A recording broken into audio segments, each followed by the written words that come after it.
What's up, guys? This is Barn on 11970. Thank you for watching this video. Alright, guys, there's a time in a person's life that when you seem to do the right thing and you try and do the right thing, sometimes you don't always know what's right and wrong. It depends on the information that you get, but you try your best. That sometimes you are actually rewarded with the truth and justification. Well, I'm going to post a link, and I want to thank one of the people I'm subscribed to. His name is Logic Before Authority, previously Idaho Picker. If you haven't watched this person, I highly recommend it. But I made a video a couple of days ago about the Pope and one of the reasons why he was resigning. And I got so many people that were emailing me telling me I was crazy and I'm overlooking it. Well, I'm going to show you a link that I'm going to post, and I will read a little bit about it. And this talks about Pope Benedict resigned to avoid arrest. Pope Benedict resigned to avoid arrest, seizure of church wealth by Easter. And this was posted on February 13th, 2013 by ITCCS. And I'm going to read a little bit about this. Diplomatic note was issued to Vatican just prior to his resignation.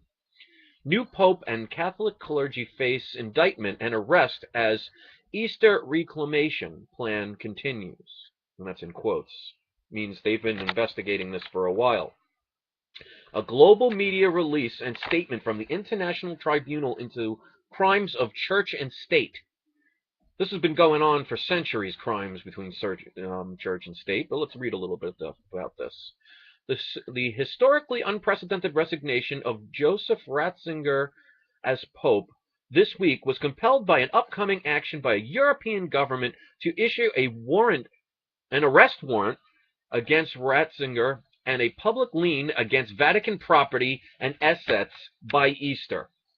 The ITCCS Central Office in Brussels is compelled by Pope Benedict's sudden abdication to disclose the following details.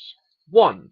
On Friday, February 1st, 2013, on the basis of evidence supplied by our affiliated common law court of justice, our office concluded an agreement with representations of a European nation and its courts to secure an arrest warrant against Joseph Ratzinger, aka Pope Benedict, for crimes against humanity and ordering a criminal conspiracy. 2. This arrest warrant was to be delivered to the office of the Holy See in Rome on Friday, February 15, 2013. It allowed the nation in question to detain Ratzinger as a suspect in a crime if he entered its sovereign territory. 3. A diplomatic note was issued by the said nation's government to the Vatican Secretary of State, Cardinal Tarasco Bertone, on Monday, February 4, 2013, informing Bertone of the impending arrest warrant and inviting his office to comply.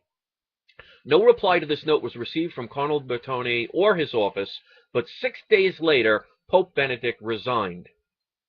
Number 4.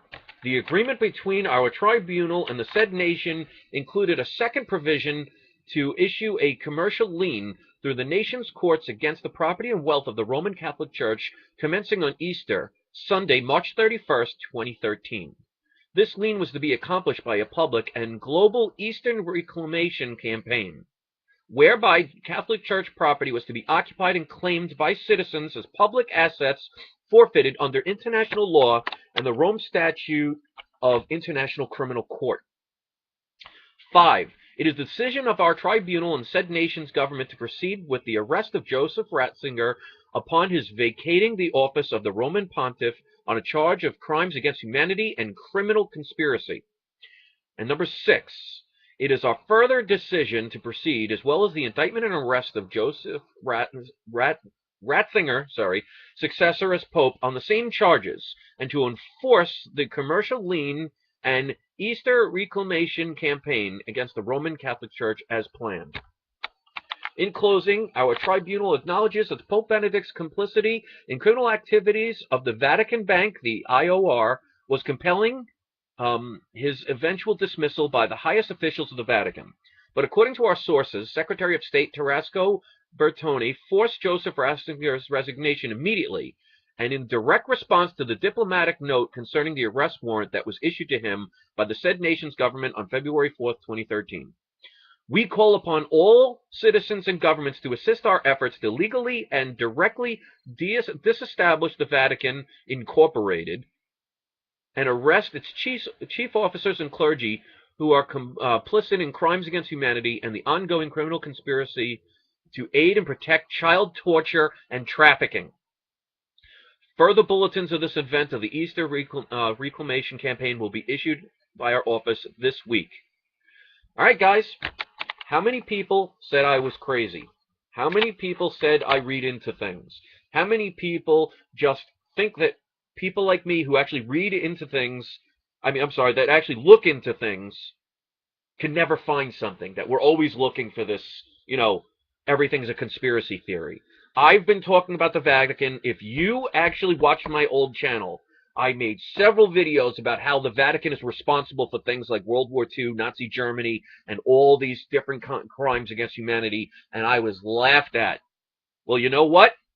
This, to me, brings me total justification. And this should really be an eye-opener, people.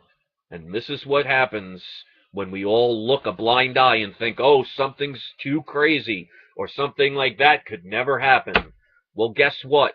They were first indicted for bank fraud, for money laundering, only a couple of months ago. And now there's a warrant out for his arrest, and he happened to have health problems all of a sudden. Guarantee you the damn media will not touch this until they have no choice. And they'll all sit there like, oh, we didn't know. Oh, this is something that's news to us. Like I said, the news will only report something when it happens.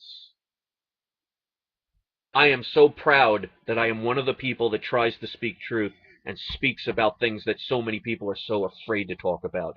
I've had my reputation tarnished. I've been attacked. I've been insulted. I've had people just totally look a blind eye. And you know what? This one brings me huge justification. So I'm going to post that link. And I want to thank the Idaho Picker for being one of those people also that goes out of his way to try and find truth, even though people like us get attacked and humiliated and insulted and ridiculed and ignored. I'm proud today.